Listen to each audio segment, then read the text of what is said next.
Un gran saludo y bienvenido a tu nuevo episodio de Latinos en Canadá. En el episodio de esta semana vamos a tener una entrevista con Mina Haghighi. Esta mujer se dedica al desarrollo de nuevas empresas. También va a ser quien dirija la clase el 24 de febrero llamada How to Start Your Own Business and the Importance of Mentoring. Más adelante vamos a darte las nuevas actualizaciones respecto al coronavirus y finalmente una plática instructiva que hablará sobre los fraudes más comunes que ocurren en Canadá, cómo identificarlos y algunas alertas rojas que puedes tomar en cuenta para evadirlos. Muchas gracias por acompañarnos.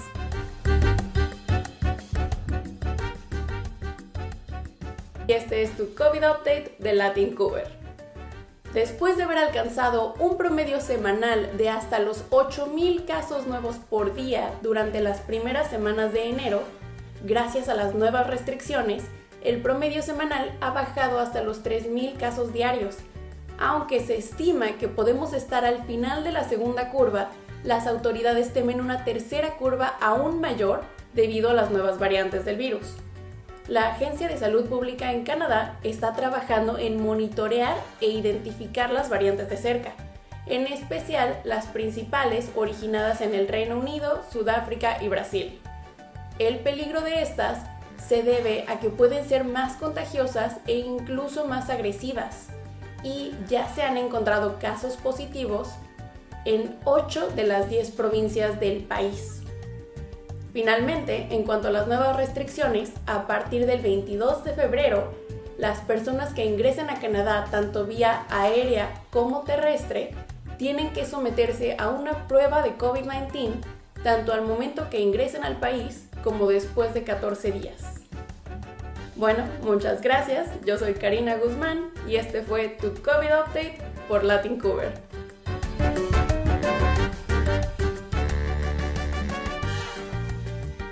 Ahora quiero platicarles de un tema muy útil, un poco delicado y que no se pueden perder. Y es sobre todos los fraudes que están ocurriendo, ya sea por teléfono o en línea, los cuales son comunes en Canadá y además han aumentado debido a la reciente pandemia. Entonces vamos a mencionar los 3 fraudes principales, cómo identificarlos y cómo puedes evadirlos. El primer fraude es la renta de casas, en especial porque en Vancouver es muy complicado y muy caro mudarse o encontrar un buen lugar. Entonces la gente se aprovecha y hace mucho fraude en este sector. Ahora, en páginas como Craigslist, Kijiji, Facebook, es donde todo el mundo encuentra sus casas. Sin embargo, como cualquiera puede poner un anuncio en estas páginas, hay mucho fraude. Entonces, encuentras el departamento de tus sueños, te encanta, está cerca de tu trabajo, tiene utilidades incluidas, es más, hasta 2 recámaras y tú te la crees. Y solamente son $800 al mes. Entonces lo quieres ver, te gusta, te enamoras, el dueño te contesta, te dice que confía en ti, que te lo renta, pero por la pandemia en especial está fuera del país. Y es más, por eso está tan barato, porque se tuvo que ir del país por la pandemia. Entonces suena relativamente creíble, le mandas tu información y te dice, ok, procedamos, mándame el dinero y yo te mando la llave con mi abogado. Muchas veces mandamos el dinero y es la última vez que escuchamos de estas personas, o vamos al departamento porque ya perdimos 800, 400. Vamos y el departamento está habitado por otras personas, o el edificio o la dirección simplemente no existen. Esto pasa muy seguido. Algunas alertas rojas para la siguiente vez que estés buscando departamentos son las siguientes. Número 1, es demasiado bueno para ser verdad. Cuando todo lo demás está a un precio mucho más elevado, excepto el que tú encontraste, simplemente ten cuidado. Nadie regala nada porque sí. Número 2, es que se niegan a darte la cara, a hacer videollamada, a darte un tour en persona, porque curiosamente están fuera del país por la pandemia, obviamente, o tienen salud comprometida, no se quieren arriesgar a verte, etc. Siempre pide un tour virtual en tiempo real o de preferencia ve al departamento. Número 3 es que confían demasiado en ti. Yo sé que eres muy buena persona, pero si tu landlord no te pide referencias o no te pide historial crediticio en lo absoluto, simplemente ten cuidado. Nadie es tan confiado. Más adelante, otra es que te dice que no hay necesidad de contrato. Precisamente porque confía tanto en ti, no hay necesidad en lo absoluto de firmar nada, procedan con el pago. Ese contrato también te está protegiendo a ti como inquilino. Finalmente, un pequeño tip es que cuando sospechas de algo, cheques el anuncio nuevamente 2 o 3 días después de que lo viste inicialmente. Muchas veces alguien ya cayó en ese fraude y los denunció o reportó al que está anunciando y bajan el anuncio. Entonces, si te das chance, muchas veces te vas a dar cuenta de que el anuncio ya no está. Bueno, procedamos con el siguiente fraude y mucho cuidado cuando rentes casa. El fraude número 2, muy común en estas fechas hasta mayo, debido a que son las fechas donde todo el mundo reporta sus impuestos, es cuando te dejan un mensaje de voz diciendo que son de la CRA. Esto suena súper realista y te acusan ya sea o de robo o de fraude de impuestos o de una diferencia con el año pasado, un error en tu reporte, etc. Te piden que te comuniques de inmediato al siguiente número y la gente asustada cuando llama los acusan de fraude, los espantan aún más y piden información personal. Pueden pedir desde tu número de seguro social para verificar cuál es tu situación en específico hasta decirte que debes cierta cantidad de dinero y muy cómodamente la puedes pagar en ese momento simplemente dando tu número de tarjeta antes de que procedan con un cargo legal o algo más grave. Entonces, se ha perdido cantidades inimaginables de dinero con este fraude. Por favor, tengan cuidado. Un agente real de la CRA no te va a pedir esta información, no te va a dejar estos mensajes de voz y menos te va a amenazar o a acusar con cargos legales o federales o municipales. Por lo tanto, ignoren estos mensajes. El último fraude del que te quiero platicar son los empleos falsos, los cuales han aumentado con la pandemia ya que hay tanta gente desempleada y desesperada por encontrar empleo. Aparte, se ha vuelto muy popular y muy común el trabajar desde casa. Sin embargo, estas ofertas que puedes encontrar desde en plataformas como Craigslist hasta algo tan realista y tan confiable y formal como LinkedIn, son empresas falsas que únicamente están tras tu información personal y tu dinero. Nada más para que se den una idea de cuánto dinero puede estar en juego y lo grave que esto puede ser. Un ejemplo muy común es que te contraten para recursos humanos o para payroll. ¿Cómo funciona? Es muy fácil y el sueldo es muy bueno. Pero como todavía no confían tanto en ti, vas a necesitar, en vez de usar la cuenta empresarial, tu cuenta bancaria personal. La empresa te va a mandar ciertos cheques que depositas a tu cuenta y después retiras el efectivo y se lo pagas a los empleados. Ahora, estos cheques te van a liberar cierta cantidad de dinero de inmediato, pero el banco no va a verificarlos hasta dentro de 5 días hábiles. Entonces, tú sacas el efectivo, haces los pagos y una vez que el banco checa y se da cuenta de que estos cheques son totalmente falsos o no tienen fondos, van a ir atrás de tu dinero, van a sacar el dinero que se debe de tu cuenta o te van a acusar a ti directamente de fraude. Y esto puede ir hasta más de $3,000, $10,000. Y finalmente, déjate doy algunas alertas rojas de las que te puedes cuidar cuando se refiere a empleos falsos. Número 1 es que nunca le ves la cara a nadie, nunca hablas por teléfono o tienen una junta en persona. También, la cuenta con la que te estás comunicando por email no va a ser de una empresa. Muchas veces es de Gmail, Yahoo, Hotmail. Mucho cuidado con eso. Además, te piden mucha información muy fácil como tu número de seguro social, tu número de tarjeta porque vas a comprar material o equipo que te van a mandar para poder trabajar desde casa, o a lo mejor es la cuota de admisión y ni siquiera has firmado todavía un contrato. Otra es que es demasiado bueno para ser verdad. Si el salario no es realista o es demasiado fácil, simplemente ten cuidado y verifica el trabajo. Y finalmente, cuando tienen un inusual sentido de emergencia, porque inicies de inmediato y no hay tiempo para verificar, no hay tiempo para chequeos de referencias, y ya te contrataron. Entonces, simplemente la siguiente vez que encuentres un trabajo que suene demasiado bueno para ser verdad, en línea y de dudosa procedencia, ten cuidado antes de dar información, aceptar o mandar pagos. So, hello everyone, I am Karina Guzmán. We are talking from Vancouver. And well, have you ever thought about starting a business of your own? Or maybe right now you're just looking for mentoring. Maybe you want to improve your skills to gain a better place in the working space. So to help you with all of those decisions, we are going to talk this week with the business development manager, Mina. Mina, help me out a little bit here. How do you pronounce your last name? Haghighi. I'm pretty sure you hear that often, right? Yeah. It's a good conversation starter. It breaks the ice immediately. Fair enough. No. Well, Mina will be presenting on February 24th. She's going to do a workshop called How to Start a Business and the Importance of Mentoring.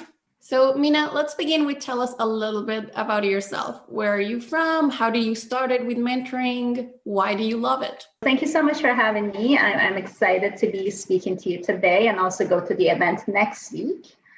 So my name is Mina Haghighi. The original name is from Iran, so I'm from Iran, and the original pronunciation would be Haghighi. But that's really hard to expect of people. So Mina Haghighi is my, preferred way of pronouncing my name. So I'm a business development manager with Futurepreneur Canada. I've been with the organization since 2013, so quite a while. And I'm passionate about community building. I'm passionate about working with entrepreneurs, and that's what a Futurepreneur does. We are a nonprofit organization, and we are national, so we have offices that cover and support entrepreneurs across the country in terms of providing them with funding and mentorship. So that's what Futurepreneur does. The core of our program is a loan, which is in partnership with Business Development Bank of Canada, and every single startup that gets approved for our loan also gets matched with a volunteer mentor. Which is a very important aspect of our program. It's not always the money that makes you successful, it's definitely the support that you need to get started with your business. And I'm super excited to talk more about the program at the event on the 24th. All right, that sounds really exciting. Well, okay, tell us a brief explanation. What is something you think it is essential for everybody who wants to start a business to know? Planning. Planning, and we've all heard a lot of stories of people who woke up one morning, they had one brilliant idea, and then they ended up starting a successful business. And those stories happen, but they don't happen that often. Most of the successful entrepreneurs are the ones who've done their research, educated themselves, made sure that they know what type of business they're getting in, what type of market to expect, who is their competition, what is the financial needs, how much money do they need, how much cash flow do they need. So I think that planning stage is really important. And when we talk about business planning or cash flow forecasting, it's not just taking an Excel sheet and making it look like it makes sense. It's actually doing the work, going to talk to suppliers, going to research the competition and figure out what exactly to expect. And I mean, if anything, 2020 gave us a good lesson that anything can happen at any time. So the more prepared you go into starting a business, the better you can navigate the unknown that could happen to you. No, of course. And as far as I know, it's not as easy as it sounds to start a business. It requires mentoring specifically, can be really helpful. So, everybody wants to achieve financial independence. It's like the dream. We all want it. We all want to get there. So would you say starting your own business is the key to achieving this goal? I think starting your business can definitely be one avenue of achieving your financial independence. It all depends on the person that you are and what the stage of life you are in. We have people who are entrepreneurs to start a business, they grow businesses, they start multiple businesses. We have people who have jobs, but they have side hustles. They have that small project that they work on and they're still making more money. And there are people who like myself, are in the space of working to help other entrepreneurs. So I think entrepreneurship is definitely a good option to consider for somebody who's at the stage of life that they're trying to do what to do professionally with their life. I think it's an option that should not be discounted and overlooked. And there's a lot of support out there to help entrepreneurs become successful and achieve one of the goals, which is the financial freedom. All right. No, I think that is really true. And finally, I don't want to ask a lot because I don't want you to disclose too much information. This is really interesting, but I want to leave the best for the class. So, but just give us a quick explanation of what you are going to say. What are you going to teach during the event of the 24th? What are the key aspects of the class that you'll be talking about? Yeah, I'm very excited for that event, and I encourage two groups of people to join us on that day. I encourage entrepreneurs, people who are thinking about starting a business, people who recently started a business and are passionate about the startups and business.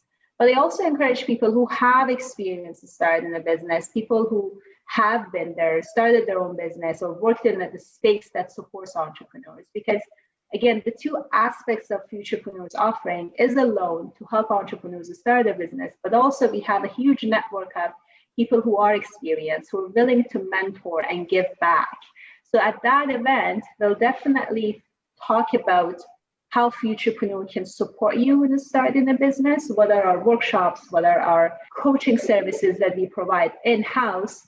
But then we also have an amazing guest speaker that I'm bringing along. I'm not going to disclose his name. I think we're going to leave that for when people go to register to find out his name on the event page. He is a serial mentor. He is a person who's supported many different entrepreneurs through Futurepreneur programs, and he's just passionate about this. So I want people who are thinking, I have a little bit of extra time, I could potentially give back, or what can I do to help a startup? I want those people to also join us to get inspired and see what it is that they can do to support startup businesses. Because I'm going to go back to it. It's not always the money that helps the startup. It's definitely the coaching and mentoring that helps them be more successful. What would you say is the most important thing about mentoring? Why is it so helpful? And how much of a difference can it make between mentoring or doing it on your own? Based on our program, we know that our mentoring makes a huge difference. I mean, we have the data, we have the statistics. We look at all the businesses who go through our program, regardless of whether they're successful or not, regardless of whether they continue past 5 years in business, they still don't go bankrupt. They still don't default the loan. They find ways to manage whatever situation they end up being in. And to a huge extent is the coaching and the mentoring that they receive. I think the mentors through our program, one of the biggest points is that the mentors become a sounding board. The mentors become the person that holds you accountable. So it's one thing knowing that you have friends and family and people that you can go to if you have questions. It's another thing if it's a structure. You know that you have to go back to them in a month. You know that they're going to be there and they're going to show up for you. And also they hold you accountable so that you do the work that you have promised you will be doing. And I think that the structure is very important when it comes to mentoring. And also you need more than one mentor. We need mentors in our personal life. We need mentors for our businesses, and different stages of business, they'll definitely need different types of mentorship at different people. So I think that's the one key important point to remember. Depending on what stage you're at, you're going to need a different support, and not every mentor is going to be able to support you with everything that you need. So my advice to entrepreneurs is to keep your eyes and your ears open, go to networking events, meet people, and make sure that you have a solid network to go to when the time comes for you to start your business. No, of course. And as far as I know, lots of people want to start their own business, but they are afraid of doing it on their own. And a lot of people don't know about mentoring as an option to go hand by hand with somebody, you know, to have the support, the help, the advice, and they're missing so much without this. Well, Mina, thank you very much for your time. It has been a total pleasure. Or let me know, is there anything you want our viewers to know, anything extra you would like to add? Well, thank you for having me. This has been great. I'm glad that we got to give them a little glimpse of what the event would look like. I encourage everybody to show up. I encourage the viewers to show up at the event. I encourage them to think about what they want to know about financing, loans, mentoring for startups, have their questions prepared and come to the event and ask them. We are here to support all young entrepreneurs who are thinking about starting a business, and I think this event is going to be a valuable one. Well, thank you so much for your time. I'm excited to attend myself. So for everybody who is watching, Mina and we're inviting you. It is the next February 24th at 6 p.m. Pacific time. It is online. It is free, so there's no excuse not to go. All the information about how to register will be down here. It is how to start a business and the importance of mentoring. Thank you very much, Mina, for everything. I'm Karina Guzmán from Latin Vancouver, and thank you for watching, and we will talk soon. Y hemos llegado al final del episodio. Espero que la información compartida la hayas disfrutado, te haya sido útil, verte la próxima semana y muchas gracias por acompañarnos. Yo soy Karina Guzmán y este es el podcast de Latinos en Canadá para Latin Vancouver.